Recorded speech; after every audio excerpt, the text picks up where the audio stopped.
साधू उपदेश करावा आणि आम्ही साधूचा ऐकावं याच्या पाठीमागे बरं मोठं कारण आहे. साधूचं बोलणं समाजाच्या हिताचं, साधूचं वागणं समाजाच्या हिताचं, साधूचं जगणं सुद्धा समाजाच्या हिताचं. जगाच्या कल्याणात संतांच्या विभूती देह कष्टविधी परोपकारी. साधूनं सहज बोलावं तर हित उपदेश, आपण सहज बोलावं तो लोकांचं वाटोळ होण्याची दाट शक्यता आहे. साधूच्या सहज बोलण्यानं जगाचं कल्याण आहे. आपल्या सहज बोलण्यानं दोन सख्खे भाऊ वेगळे राहण्याची शक्यता आहे. साधूच्या सहज बोलण्यानं देव जवळ येण्याची शक्यता आहे. आपल्या भजनानं सुद्धा कधी कधी तो दूर जाण्याची शक्यता आहे. साधूचं भजन पांडुरंगाला आवडत यात नवल काय. साधूनं शिव्या जरी घातल्या तरी त्या देवाला आवडत. जनाबाई देवाला शिव्याच घालत होती ना. हरियाली जेठ्या मूळ मायेच्या कारट्या. एकाने विचारलं जनाबाई एवढ्या शिवाय येतात का. जणीनं सांगितलं याच्यापेक्षा येतात. द्या बरं तुझं गेलं म्हण तुला पाहून काढ घड. अशा शिव्या जर एखादीनं आपल्याला दारात गेल्यावर दिल्या आपण त्यांच्या घरी थांबूच ना. माझ्याकडे लक्ष द्या. आपण निघून जाऊ तर गंमत आहे का. एवढ्या शिव्या खाल्ल्या देवानं तरी दळण करायला जनाबाईच्या देवावर. म्हणजे साधूनं केलेला परमार्थ हा देवाला आवडत यात काय नवल. साधूचा प्रपंचही देवाला आवडत. साधूच्या प्रपंचामध्ये सुद्धा परमार्थ दडला. तुमचं लक्ष माझ्याकडे आहे. इकडे तिकडे लक्ष देऊन झाला असतं माझ्यावर होता. साधूच्या प्रपंचामध्ये सुद्धा परमार्थ दडला. आपल्या परमार्थात सुद्धा प्रपंच आला आणि हा फरक भगवंताला आवडत नाही. साधूचं जन्म केवळ राष्ट्राकरता निर्माण मोहा जिथं संग दोष लोभ नाही, दंभ नाही, अहंकार नाही. सुखानं सुखीही होत नाही, दुःखानं दुःखी होत नाही. आपण सुखानं सुखी होणारी माणसं, दुःखानं दुःखी होणारी माणसं. आणि म्हणून सामान्य माणसानं साधूचंच ऐकावं. त्याच्या पाठीमागे भलं मोठं कारण आहे. सहज संपर्कात आली भिंत ज्ञानोबांच्या तर भिंतीचं कल्याण झालं. आज जसं आळंदीमध्ये माऊलीचं मंदिर आहे तसं भिंतीचं सुद्धा मंदिर आहे. भिंतीनं प्रेम केलं ज्ञानोबावर बसलेलं आहे का. आज या पिसे परिवाराच्या दारात जर तुम्ही आलेला असाल आणि ऐकतच असाल कीर्तन की साधूच्या संपर्कात आल्यानं आमचं काय घडबड होणार आहे तर त्यांना ऐकावं. प्रेम केलं भिंतीनं माऊलीवर तर आज जसं माऊलीचं मंदिर आहे तसं भिंतीचं सुद्धा देऊळ आहे. आळंदीत गेल्यानंतर जसं माऊलीच्या पाया पडायला रांग आहे तसं भिंतीच्या पाया पडायला सुद्धा रांग आहे. जा कधीतरी नेवासाला खांबानं प्रेम केलं ज्ञानोबावर. आज जसं माऊलीचं मंदिर आहे तसं खांबाचं सुद्धा मंदिर आहे. प्रेम केलं रेड्यानं ज्ञानोबावर. रेडा एवढा रेडा असतो ना की तो जर रस्त्यानं चालला तर पांढऱ्या पट्ट्यावरून गाडी चालवत होतो. कोण. रेडा. किती हॉर्न दाबले तरी गाडी बाजूला घेत नाही तो. कोण. रेडा. देवळात गेला तर चांगला पण काढून इथून गेलेला तिथे नेऊन लावतो. कोण. रस्त्याच्या कडेला त्याची जर शेती असेल ना तो बाग पोखरून पोखरून रस्ता बारीक करतो तो. कोण. कीर्तनाला येताना रिकामा पाणी येतो, जाताना दुसऱ्याच्या नव्या घेऊन जातो. कोण. एवढा वेळा रेडा. पण रेड्यानं प्रेम केलं ज्ञानोबावर. आज जसं माऊलीचं आळंदीत मंदिर आहे तसं रेड्याचं सुद्धा देऊळ आहे. सामान्य गोष्टी साधूवर प्रेम करून जर एवढ्या मोठ्या होतात. आपण तर भजन करणारी माणसं आहोत. या धर्माच्या मंडपातली एकही गोष्ट आजपर्यंत वाया नाही गेली. वाटत असेल तुम्हाला आम्ही पिसे पाहुण्यांच्या दारात आलो, आमचा वेळ वायाला जाईल, आम्ही तात्पर कीर्तन ऐकणार, एवढा खर्च झाला, एवढा सुंदर मंडप, एवढा चांगला साऊंड, एवढे मोठे मोठे कलाकार, मध्ये आमचं हे सगळं वायाला जाईल का. तिळ मात्र वायाला जात नाही. यादी आहे का. तुळशीला घातलेलं पाणी, एखाद्या गाईला चाललेला घास, मंदिराला दिलेली देणगी, नाम सप्ताहाला केलेली मदत, वारकऱ्याला केलेलं अन्नदान, पंढरपूरची केलेली वारी, आई बापाची केलेली सेवा आणि कीर्तनात बसून भगवंताचं नाव घेऊन वाजवलेली टाळी जगात कधी वायाला जात नाही. हा आजपर्यंत इतिहास आहे. टाळीच का वाजवायची, त्याचंच नामस्मरण का करायचं त्याला शास्त्र आहे. समाजासाठी न झटणारा, न राबणारा, कधीच कुणाच्या मदतीला न धावणारा, पुढारी जगतो थापावर, गारुडी जगतो सापावर, व्यापाऱ्यानं जगावं मापावर, साधून जगावं तपावर आणि तुम्ही आम्ही जगावं भगवंताच्या ईश्वराच्या नामावर. एवढं त्याचं नाव एवढा. त्याचंच नामस्मरण का करावं. माझ्याकडे पहा, खिशातला मणी सुद्धा जपायचाच असतो त्याला पैसा म्हणतात आणि माळेतला मणी सुद्धा मोजायचाच असतो. पण या दोन महिन्यात फरक आहे.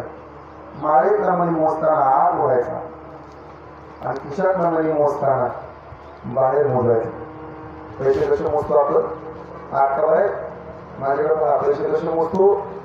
पैसे कसे मोजतो आपण बाहेर. खिशातला मणी बाहेर ढकलायचा आणि माळेतला मणी आत ओढायचा. सोपं करू. पुण्य असं आत ओढायचं असतं, पाप असं बाहेर ढकलायचं असतं. आणि म्हणून कीर्तनकाराचं दर्शन सुद्धा एका हाताला कोणी द्यायचं नसतं. हे आपलं केलायच्या जातात. हरिमुखे म्हणा, हरिमुखे म्हणा, पुण्याची गणना कोण करीन. या परिवाराने एवढा सुंदर सोहळा आयोजित केला. फायदा काय? परंपरा त्या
बांधावरचं झाड कोसळल्यानंतर एखाद्या गवताच्या पेंडीचा आळा सुटल्यानंतर मोठा वृक्ष उन्मळून पडल्यानंतर किंवा देवालयावरचा दिवा विझून गेल्यानंतर जेवढं दुःख व्हायला पाहिजे त्याच्या दुःखीचं दुःख आमच्या तिसरे परिवाराला झालं.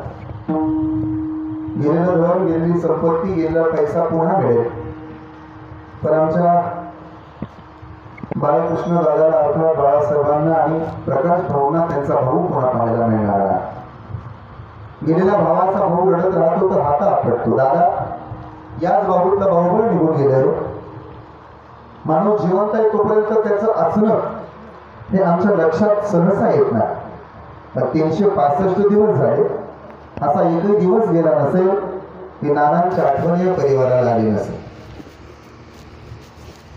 दोन्ही मुलं दुःखाचा डोंगर कोसळल्यानंतर जेवढं रडायला हवं त्याच्याही दुःखीचं दुःख आमच्या सागरदादाला निलेश दादाला. कपाळावरचं कुंकू पुसल्या जावं असं एकाही माऊलीला वाटत नाही. प्रमिलाताईंच्या डोळ्याला पाणी आलं असेल त्याचं कारण ती वडाला फेरे घालते, पायामध्ये बोट जोडली घालते तर त्याच्या नावाचे असतात. पाय तिचे असतात तर पैसे मालकाच्या नावाचं असतं. गळा तिचा असला तरी डोरं नवऱ्याच्या नावाचं असतं. कपाळ तिचं आहे पण मालकाच्या नावाचं कुंकू. पांडुरंग प्रसन्न झाला तरी स्वतः करता कधी काही मागत नाही. कपाळाचं कुंकू माझ्या जन्माला जाऊ दे, आयुष्याचा जोडीदार शतजन्मी भेटू. कपाळावरचं कुंकू पुसल्या जावं असं एकाही माऊलीला वाटत नाही. कीर्तन झाल्यानंतर एखाद्या शहीद जवानाच्या पत्नीची गाठ घ्या. का 20 लाख रुपये मिळाले तुमच्या खात्यावर, मग रडता का? जाळायचे पैसे. कपाळावरच्या कुंकवाला जेवढी किंमत आहे ना तेवढी किंमत जगाच्या बाजारात कुठेच नाही. हे फक्त त्या पतिवतीनंच ठाऊक आहे. मुलं रडत राहतात.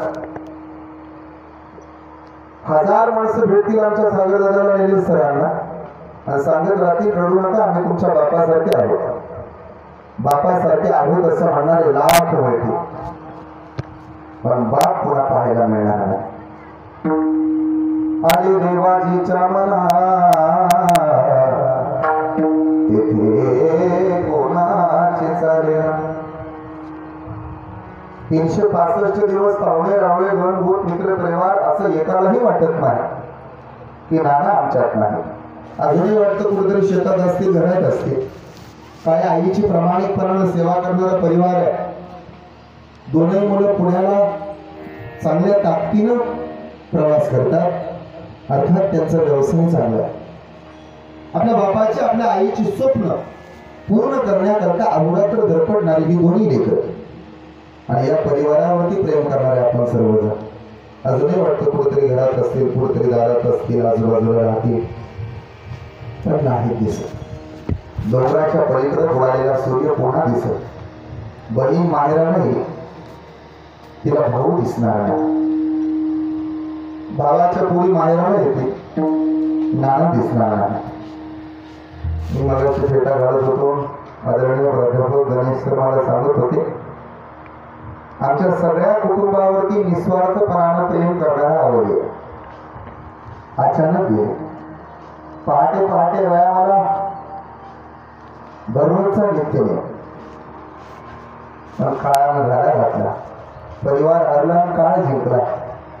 स्वप्नातही वाटलं नव्हतं की भगवंत आमच्या नानांना घेऊन जाईल आणि मग उराशी दुःख बाजून परिवार म्हणला असेल पांडुरंगाबरोबर. देवा तुझा माझा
याचा अर्थ साधा सोपा सरळा ज्याचं जळत नाही त्याला कधीही कळत नाही.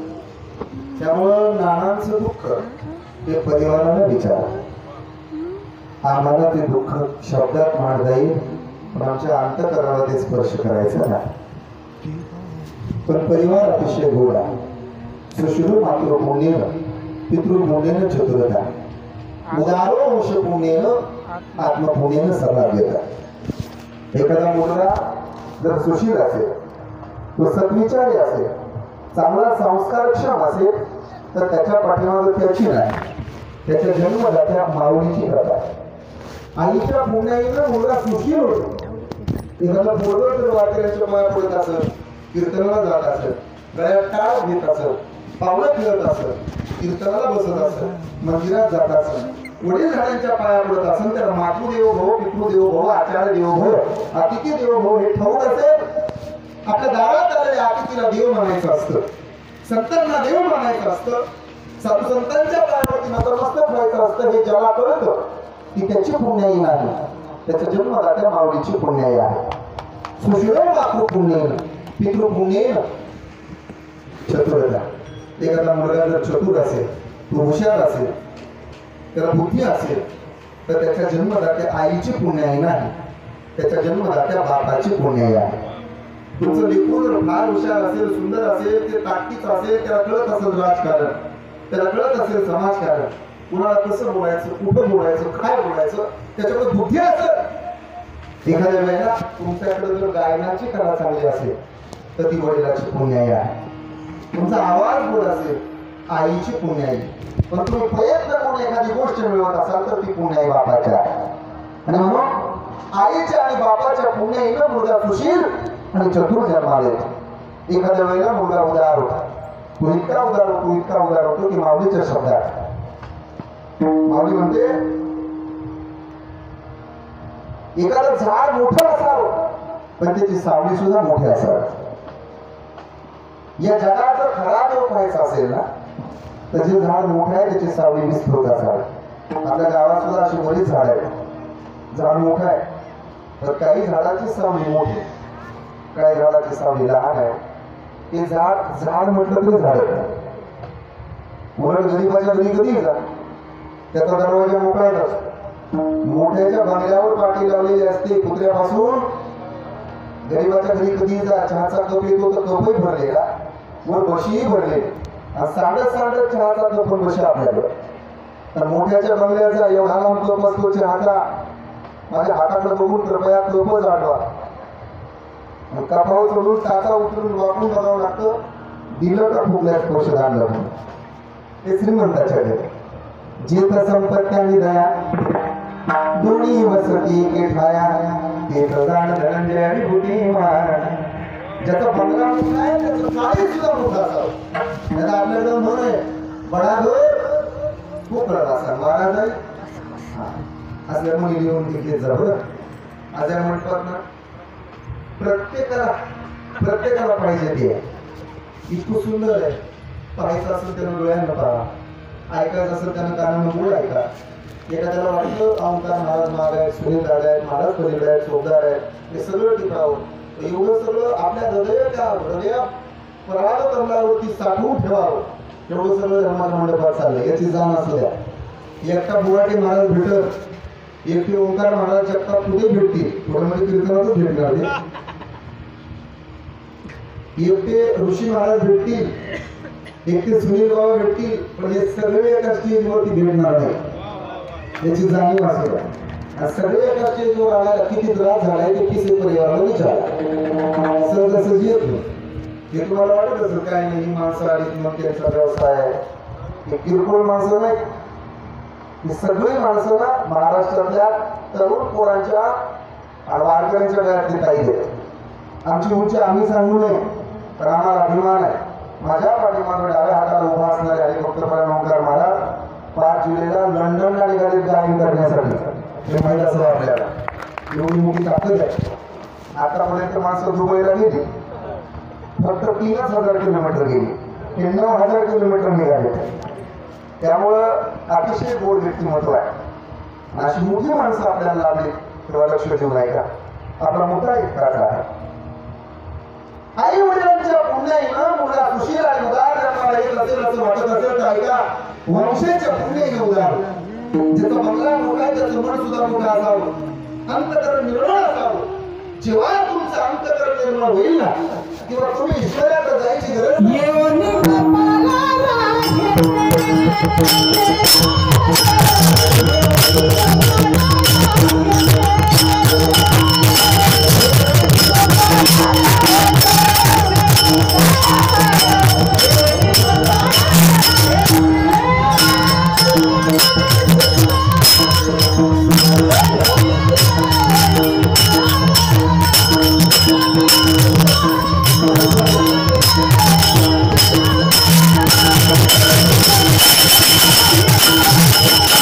Yeah.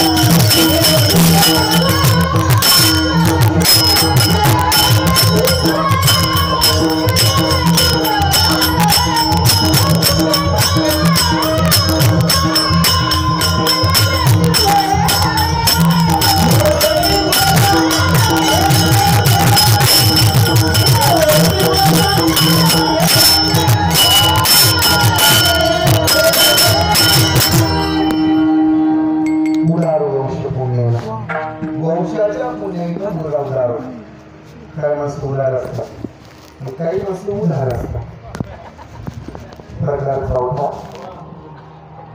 आत्मपुण्य नसावा गेला एखादा भाग्यवान असेल तर त्याच्या आईची पुण्याई नाही वडिलाची पुण्याई नाही वंशाची पुण्याई नाही स्वतःची पुण्याई असं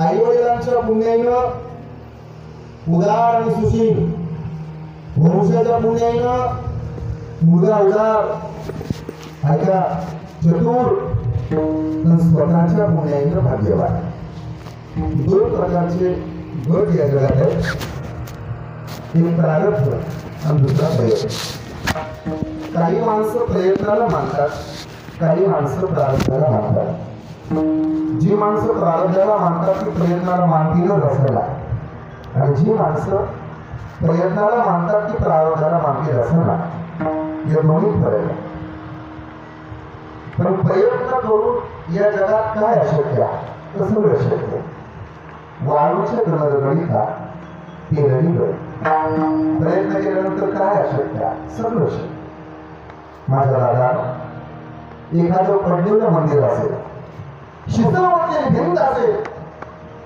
त्या पडलेल्या भिंतीवरती एखादा अंकुर उगवतो आणि तो वाढत वाढत राहतो 2 पानांची 4 पानं 4 पानांची 8 पानं 8 पानांची 10 पानं होतात तो अंकुर वाढत वाढत वाढत राहतो रोपटं तयार होतं झाड तयार होतं दगडा मातीच्या भिंतीवरती ते झाड तयार होतं शिस्तवरती भिंत असू दे तिथं ते झाड उभा राहतं कोण राहतं त्याला पाय कोणी नाही कोण राहतं त्याला तर कोणी नाही पण ते झाड वाढत राहत वाढत राहत वाढत राहत कशाच्या जीवावर पाण्याच्या जीवावरती नाही खताच्या जीवावरती नाही ते झाड वाढतं प्रयत्नाच्या जीवावर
माझ्या दादानो कर्म कशाला म्हणतात ऐका समोर एक आंब्याचं झाड होतं त्याला भरपूर आंबे लागले होते त्यातला एक आंबा पिकला होता आंबा पाहिला डोळ्यानं आंबा पाहिला डोळ्यानं तिथपर्यंत गेलं पायानं ते आंब्याला पाहून पाणी सुटलं तोंडाला आंबा तोडला हातानं खाल्ला तोंडानं चव कळाली जिभेला भरलं पोट आणि आमच्या आंब्याचा आंबा का खाल्ला म्हणून तिसरे पाहुण्यांनी मारलं मार खाल्ला पाठीला मार खाल्ल्यानंतर परत पाणी आलं डोळ्याला पाणी डोळ्याला का त्याचं कारण आहे आंबा पाहिला होता म्हणून रडावं लागलं केले कर्म झाले त्याची भूक आली उपझाले जायचे सज्जन हो 2 भावांपैकी एकाला भाऊ कष्ट करत असेल दिवसाची रात्रीचा दिवस करत असेल आणि फार कष्ट करून त्याला जर पैसा मिळवला असेल त्याला जर बंगला बांधला असेल त्याला जर गाड्या घेतल्या असतील तर तो पाठीमागे राहिला ज्याची कमी प्रगती झाली त्याला वाईट वाटू नये त्याला असलेला वाटू नये आपल्या भावाचा हेवा कधी त्याला करू नये आपल्या भावाबद्दल त्याला मत्सर वाटू नये शेवटी आपल्याच बापाचं रक्त श्रीमंत झाले ना लोकांचं रक्त श्रीमंत होण्यापेक्षा जर आपल्या बापाचं रक्त श्रीमंत होत असेल तर स्वतःच्या भावाच्या प्रगतीचा उजवळ करायला काय अडचण आहे त्यामुळे आपल्या भावाबद्दल आपल्याला कधीही मनात येऊ नये शेवटी ज्याचं कर्म त्याच्या बरोबर आहे काय अशक्य मिनिमा रोड नावाची पोरगी 2 वर्षाची असताना तिच्या जन्मदात्या माऊलीला कळालं आपली पोर अपंग आहे. दोन्ही पायाला नळे पडलेले पाय घेऊन सरकण्याचा प्रयत्न करते. आईने बोट पकडलं लेकीचं. ते आईनं डॉक्टरकडे नेलं. चांगल्या हाडाच्या डॉक्टरला दाखवलं. का हो आमची विनिमा धावणार नाही? अजिबात नाही. चालेल अजिबातच नाही. पण डॉक्टर चिंता करू नका. माझ्या आणि माझ्या लेकीच्या इच्छाशक्तीच्या जोरावर मी माझ्या लेकीला धावायला लागलो. बोट पकडलं लेकीचं. 2.5 वर्षाची पोर रांगू लागली. पोर 5 वर्षाची झाली तेव्हा पहिलं पाऊल टाकलं गेलं. 10 वर्षाची झाली तेव्हा अंगणात चालू लागली. 15 वर्षाच्या विनिमानं धावायला सुरुवात केली. 9 ऐका 18 वर्षाच्या विनिमा रुल नावाच्या मुलीनं ऑलिम्पिक मध्ये जगात पहिला क्रमांक पटकावला. हे कशाचं उदाहरण आहे? प्रयत्नाचं उदाहरण.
डॉक्टर बाबासाहेब आंबेडकर असा एकही दिवस नाही की जीवाला तेल मिळाला. दुसऱ्याच्या घरातून बाहेर येणाऱ्या प्रकाशावर अभ्यास करत राहिले. पण भारताची राज्यघटना आणि तिचा अभ्यास करून घेण्याचं सामर्थ्य त्यांना लागलं. डॉक्टर APJ अब्दुल कलाम शिक्षणाकरता पैसे संपले. 17 वर्षाची बहीण पुढे आली. दादा तुझ्या डोळ्यात पाणी का? शिक्षणाकरता पैसे नाही. चिंता करू नको.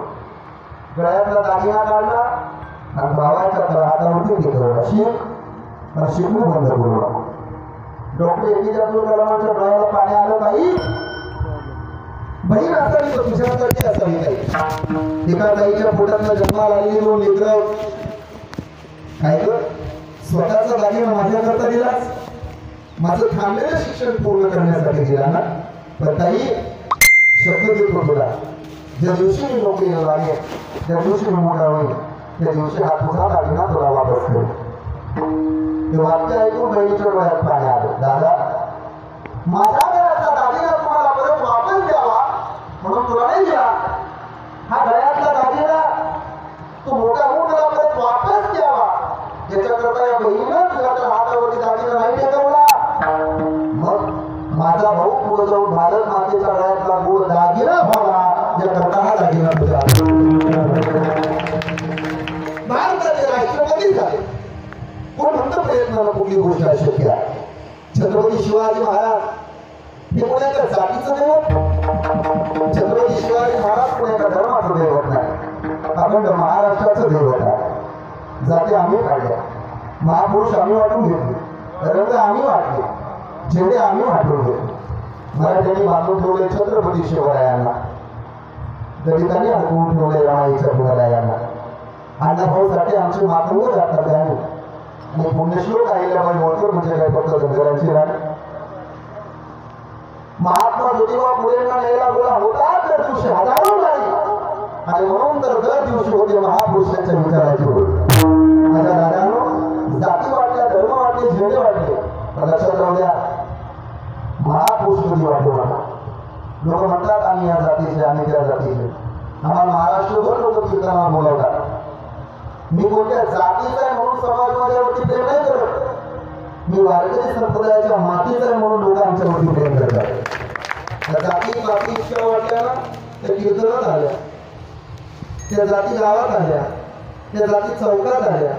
जयंत्या कुणी तिथे वाटून घेतल्या आपण पण कधीतरी मराठीच्या पोरांनी महात्मा ज्योतिबा फुले यांची जयंती साजरी केली पाहिजे. कधीतरी मायाच्या पोरांनी पुण्यश्लोक आणि होळकरांची जयंती साजरी केली पाहिजे. कधीतरी धनगरांच्या पोरांनी छत्रपतींची जयंती साजरी केली पाहिजे. जोपर्यंत हे होत नाही तोपर्यंत समाज एक होणार नाही. आम्हाला सांगून ठेवलं 16व्या शतकात यांनी यातायाती धर्म नाही विष्णू दासा किंबहुना कोणाही जीवाचा नगडो मत्सर वर्म सर्वेश्वर पूजना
जाती धर्म आम्ही पाळून घेऊ.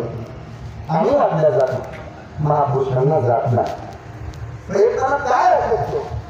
छत्रपती शिवाजी महाराजांनी स्वराज्य निर्माण केलं. पुण्यश्लोक अहिल्याबाई होळकर. आज अहिल्याबाईंची जयंती. काय ताकद होती? असं म्हणतात रामाच्या पदस्पर्शाने अहिल्याचा उद्धार झाला आम्हाला मान्य. प्रभू श्री रामचंद्राच्या पदस्पर्शाने अहिल्याचा उद्धार झाला आम्हाला मान्य. तर आमच्या पुण्यश्लोक अहिल्याबाई होळकरांवर भारतातल्या सर्व मंदिरांचा जीर्णोद्धार झाला हे आम्हाला डोळ्यातून मान्य करावे लागते. जात नाही पाहिजे, धर्म नाही पाहिला, प्रयत्न करत राहा. दुसऱ्याच्या प्रश्नोत्तरावरती काम केले घेऊया आम्हाला. मी किती उदाहरणं सांगू. आज रिलायन्स कंपनीचे मालक हे प्रयत्नाचंच उदाहरण आहे. प्रयत्न काय अशक्य आहे जगात? प्रयत्न नसतं शक्य. आयुष्मान नावाचा वक्ता या जगात मोठ्या ताकदीचा झाला. पण बोलताना खंबीर बोलायचे आणि सूत्र बोलायचं, अडकत बोलायचं. समुद्राच्या किनारी जाऊन उभा राहिला, उसळलेल्या लाटांचा आवाज कानावरती पडायचा आणि बोलण्याचा प्रयत्न करत होता. हळूहळू ती सुद्धा जमायला लागली. Nothing impossible in the world हे त्यांना शिकवलं जगाला. प्रयत्न काय अशक्य आहे? There is no market of your feelings, your emotions and your sorrows. Just to discover attitude. हे त्यांना सांगितलं आम्हाला. पण असं जर म्हणत असाल प्रयत्नानं सर्व शक्य आहे तर श्रीमंत होण्यासाठी कोणाचे प्रयत्न नाही. प्रश्न चिन्ह आहे. श्रीमंत होण्यासाठी कोणाचा प्रयत्न नाही. चोपदारांना सुद्धा वाटतं आपण श्रीमंत व्हावं. विणेकरांना सुद्धा वाटतं आपण फॉर्च्युनर गाडीतनं सुद्धा वाटतं नाही बाबा, हे सुद्धा होय म्हणतात. ऋषीराजाला सुद्धा वाटतं आपण श्रीमंत व्हावं. बसणारांनाही वाटतं आपण श्रीमंत व्हावं. श्रीमंत होण्यासाठी कोणाचा प्रयत्न नाही. पण अन्नमान धन हे तो प्रारब्ध आहे. असं जर असेल की सर्व प्रयत्न भेटेल तर प्रारब्ध आडू आलं नसतं. माऊली सांगते जेथ ज्ञानाचा पुरठा तेथ सेवा हा दारवंठा तो स्वाधीन काही सुखाचा बरोबर. सेवेनं जर ईश्वर भेटतो माऊली तर तुमची जे गुणे आहे तुम्हीच लिहिता. जै शताब्दीचे निरेवा आंधळेपणाचे डोळे असता आपण डोळे आपण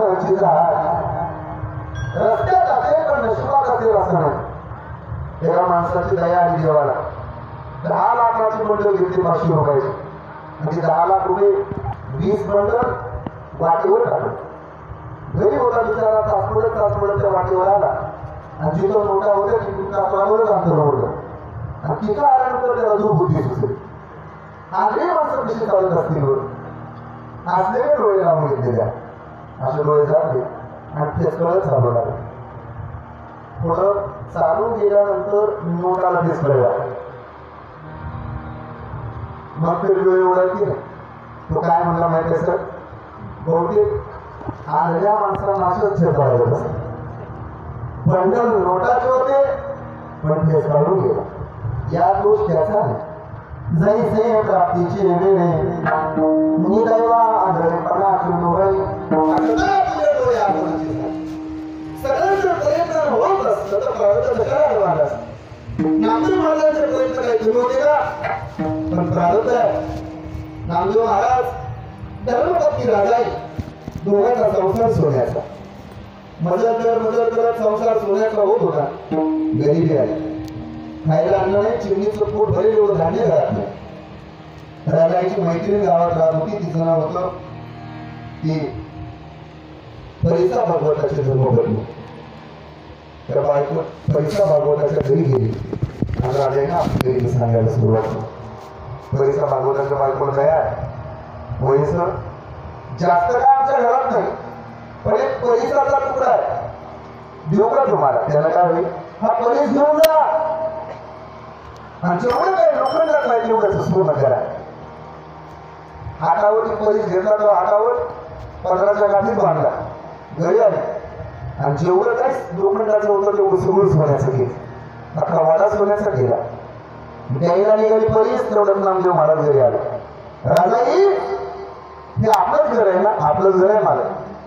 अगं पण जाताना तर छपराचं घर कौलाचा वाडा आता सोन्याचा झाला.